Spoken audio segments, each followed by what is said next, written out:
ಹೋಳಿ ಹಬ್ಬದ ಶುಭಾಶಯಗಳು. ಇವತ್ತು ಹೋಳಿ ಹಬ್ಬದ ಸ್ಪೆಷಲ್ ನಂದಿನಿ ತುಪ್ಪ ಉಪಯೋಗಿಸಿ ಮಾಲ್ಪೋವ ಮಾಡೋಣ. ಮಾಲ್ಪೋವ ಹೇಗೆ ಮಾಡೋದು ಅಂತ ತೋರಿಸ್ತೀನಿ ಬನ್ನಿ. ಇದು ರಬ್ಡಿ ಮಾಡ್ಕೊಂಡಿದ್ದೀನಿ.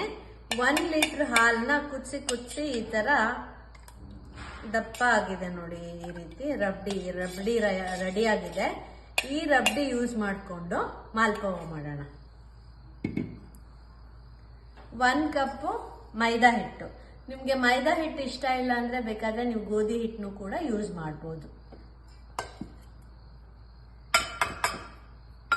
ಈ ಮೈದಾ ಹಿಟ್ಟಿಗೆ ಎಷ್ಟು ಬೇಕೋ ಅಷ್ಟು ರಬ್ಡಿನ ಸೇರಿಸ್ಕೊಳ್ಳೋಣ. ದೋಸೆ ಹಿಟ್ಟಿನ ಹದಕ್ಕೆ ನಾವು ಇದನ್ನ ಕಲಿಸ್ಕೋಬೇಕು.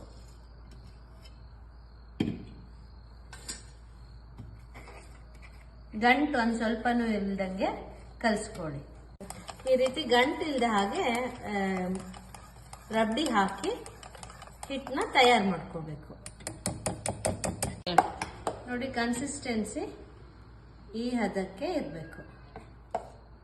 ನಿಮ್ಮ ಹತ್ರ ರಬ್ಡಿ ಏನಾದರೂ ಸ್ವಲ್ಪ ಕಡಿಮೆ ಆಯಿತು ಅಂದರೆ ಬೇಕಾದರೆ ಸ್ವಲ್ಪ ಹಾಲು ಹಾಕ್ಕೋಬೋದು. ಹಾಕ್ಕೊಂಡು ಈ ರೀತಿ ನೋಡಿ, ದೋಸೆ ಹಿಟ್ಟಕ್ಕಿಂತ ಸ್ವಲ್ಪ ಗಟ್ಟಿ, ಇಡ್ಲಿ ಹಿಟ್ಟಕ್ಕಿಂತ ಸ್ವಲ್ಪ ತೆಳು, ಈ ಹದಕ್ಕೆ ರಬ್ಡಿ ಹಿಟ್ಟನ್ನ ರೆಡಿ ಮಾಡ್ಕೋಬೇಕು. 1 ಚಿಟಿಕೆ ಉಪ್ಪು ಹಾಕಬೇಕಿತ್ತು, ಮರೆತೆ ಈಗ ಹಾಕ್ತಾ ಇದ್ದೀನಿ. ಸಕ್ಕರೆ ಪಾಕ ಮಾಡ್ಕೊಳ್ಳೋಣ. 1 ಕಪ್ ಸಕ್ಕರೆ, ಅಷ್ಟೇ ಪ್ರಮಾಣದ ನೀರು, ಏಲಕ್ಕಿನ ಬಿಡಿಸಿ ಪುಡಿ ಮಾಡಿ ಹಾಕೊಳ್ಳಿ. ಸಕ್ಕರೆ ಪಾಕ ರೆಡಿ ಆದ್ಮೇಲೆ ಸಕ್ಕರೆ ಪಾಕ ರೆಡಿ ಆಗ್ಲಿ, ಕುದಿಲಿ. ಇದು ತುಂಬಾ ಅಂಟಾಗಿರ್ಬಾರ್ದು. ತೋರಿಸ್ತೀನಿ ನಿಮ್ಗೆ ಯಾವ ಹದಕ್ಕೆ ಸಕ್ಕರೆ ಪಾಕ ಮಾಡ್ಕೋಬೇಕು ಅಂತ. ಏಲಕ್ಕಿನ ಈ ರೀತಿ ಪುಡಿ ಮಾಡ್ಕೊಳ್ಳಿ. ಇದು ದಾರದ ಎಳೆ ತರ ಏನು ಬೇಡ, ಸುಮ್ಮನೆ ಅಂಟಾಗಿದ್ರೆ ಸಾಕು. ಈಗ ನೀವು ಜಾಮೂನ್ ಪಾಕ ಮಾಡ್ತೀರಲ್ಲ, ಅಷ್ಟು ಪಾಕ ಬಂದ್ರೆ ಸಾಕು. ಇದನ್ನ ಶುದ್ಧವಾದ ತುಪ್ಪದಲ್ಲಿ ಫ್ರೈ ಮಾಡಬೇಕು. ತುಪ್ಪ ಕಾದಿದೆ. ಈಗ ಇದನ್ನ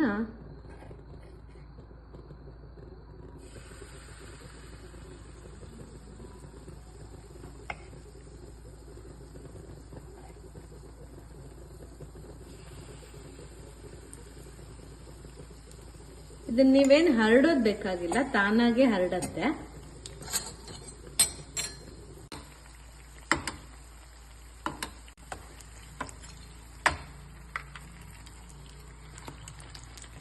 ನೋಡಿ ಎಷ್ಟು ಒಳ್ಳೆ ಬಣ್ಣ ಬರ್ತಾ ಇದೆ.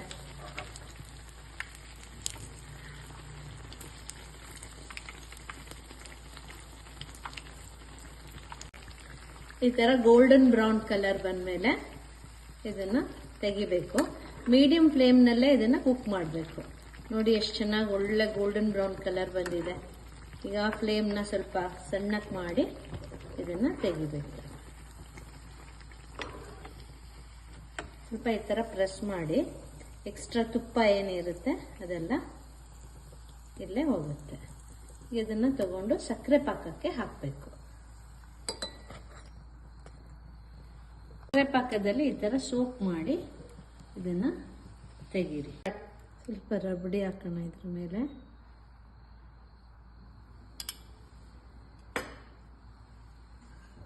ಆಮೇಲೆ ಡ್ರೈ ಫ್ರೂಟ್ಸ್, ನಟ್ಸ್ ಮತ್ತು ರೋಸ್ ಪೆಟಲ್ಸ್.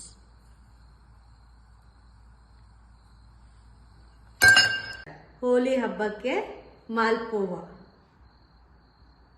ನೋಡಿ ಎಷ್ಟು ಜ್ಯೂಸಿಯಾಗಿ ಕ್ರಿಸ್ಪಿಯಾಗಿ ತುಂಬ ಚೆನ್ನಾಗಿ ಆಗಿದೆ ಮಾಲ್ಪೋವ. ನೀವು ಕೂಡ ನಂದಿನಿ ಹಾಲು, ನಂದಿನಿ ತುಪ್ಪ ಎಲ್ಲ ಉಪಯೋಗಿಸಿ ಹೋಲಿನ ಆಚರಿಸಿ. ಹ್ಯಾಪಿ ಹೋಲಿ.